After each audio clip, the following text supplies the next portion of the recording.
Hey you, how are you? Today we'll be talking about public speaking. Giving you a few tips on how to nail it next time you're on stage. Child!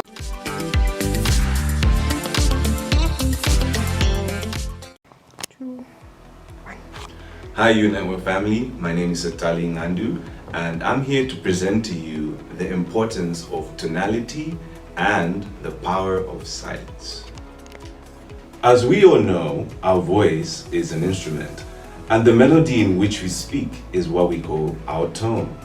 Our tone can be separated into various categories. For example, our pitch, how high or how low we speak, or our intensity, which is also called how loud we're speaking. So it would be how loud or how silent we're speaking, or the pace.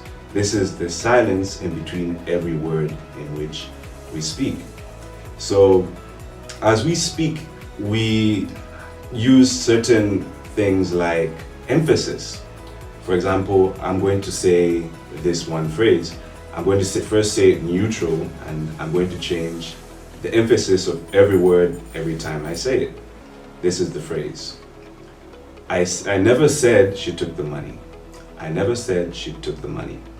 Now, watch the emphasis. I never said she took the money. I never said she took the money. I never said she took the money.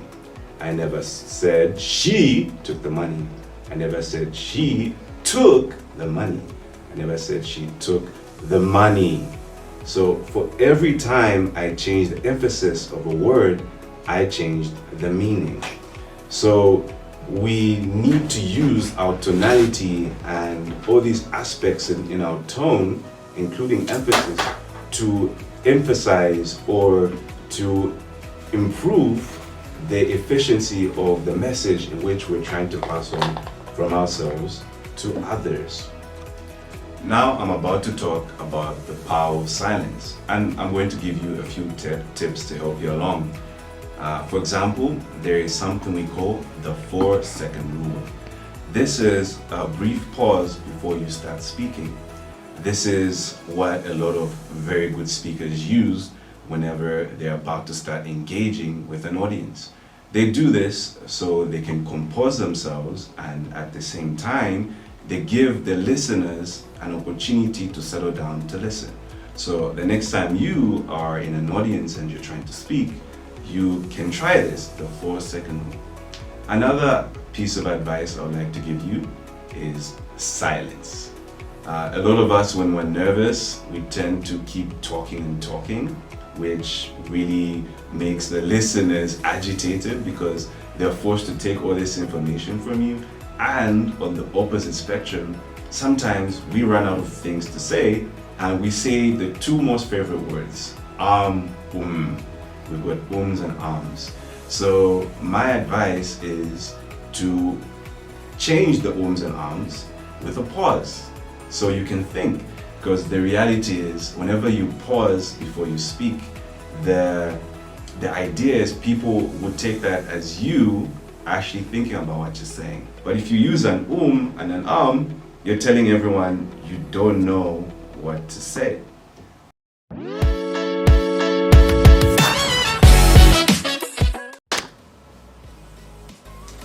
Hi everybody, I'm Hope from the Unitech, and I am going to be speaking on the importance of posture when it comes to public speaking. Posture is actually one of those very important things because our society, it literally takes you in with the way you look before they even hear you speak, so posture is really important. So for this part of the video, we're going to get a little bit practical, and we are going to get Lucas over here to give us a demo on the do's and the don'ts of posture when it comes to public speaking.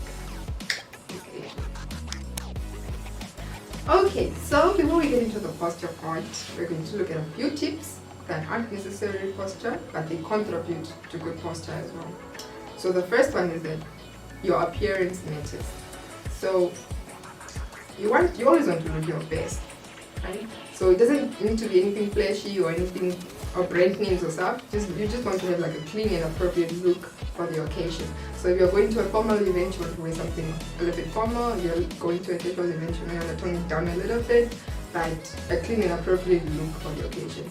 Also, when you like prepare your outfit beforehand, it really helps because you then make sure that you are comfortably dressed and you don't have to be concerned about being uncomfortable with whatever you are wearing. Maybe your clothes are a little tight while you are there, while you are on stage presenting.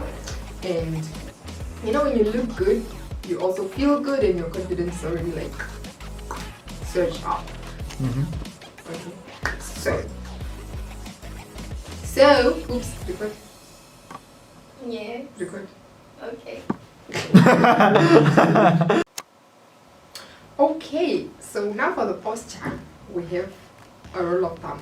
So the rule of thumb for posture is that once you demonstrate a closed-off body language, you will give off fear and anxiety and a lack of confidence. So you want to avoid giving off closed-off body and instead present yourself to be more open, right?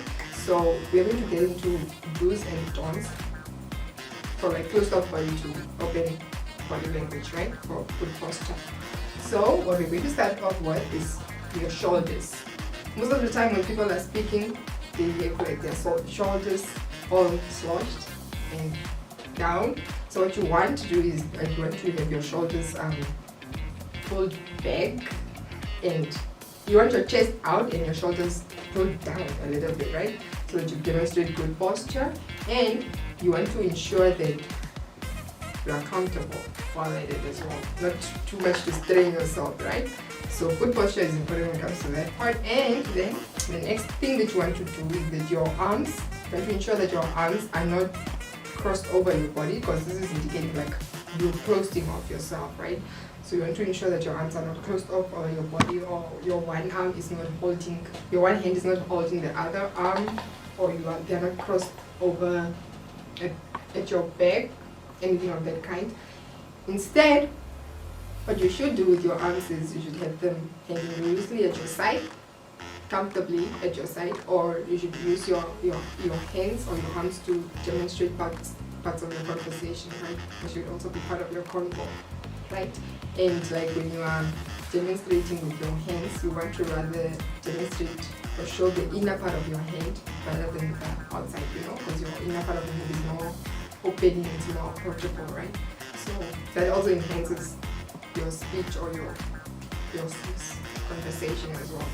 Right, so the next thing is your face. Let's deal with your face. You don't want to look you don't want to look too angry, you don't want to look too sad, you don't want to look too foolish, you don't want to grin a lot also. You just want to have like a small smirk, just a tiny smirk, just to look approachable yet not too gooey or anything. So there's a tiny smirk on your face is a good open body language. And then your face, you also don't want it to be faced down because you look submissive or you look fearful. You also don't want to look up. You want to, this literally looks arrogant, so you want to face your audience head on. You want to face forward, your face must be forward along your neck, and you want to maintain the 80-20 rule, meaning so 80% of the time you're maintaining eye contact with your audience, and then 20% you roam around the environment, right? Sure. Okay, so for the hands, just to add, your hands, you don't want to keep them in your pockets, or you're there fidgeting with them or nervously biting your nails. You don't want to do any of those things. You want to keep your hands, like we said, using them in your conversation and mostly demonstrating the inner part of your hand, right? Okay, so your legs and your feet. You want to keep your feet shoulders width apart when you're standing to give you balance, general balance, and you want to give yourself enough space to occupy the area that you are standing in also. So this helps you just develop the area just to even be confident while you're speaking, right? Okay. And then, so for the final part, I think the very important one also is the fact that you should slow down when we are nervous, we tend to like rush through things, rush through our words, to speak over things and, just blabber our way through just to get it over and done with. What you want to do is actually to slow down and take your time. You want to own this thing, If you're going to do it, you might as well do it right, So you have to do is slow down. When you are taking your strides across the stage, you just do it slowly. You don't want to lean on your podium. You don't want to be shaking there. You want to, engage in your audience, stand in front of them a little bit and slow it down. Okay? So, what you're going to do is, you're going to imagine yourself in a pool. And then, the speed that you would move in at, or you would move it when you end while you're in the pool, that's what you're going to do. And then you're going to avoid playing with your hands and all those things, just generally because you are slow and you're taking time enjoying yourself. Because it only happens once in a lifetime. Yeah, that's it for good posture. Oh, and final tip. Bonus tip.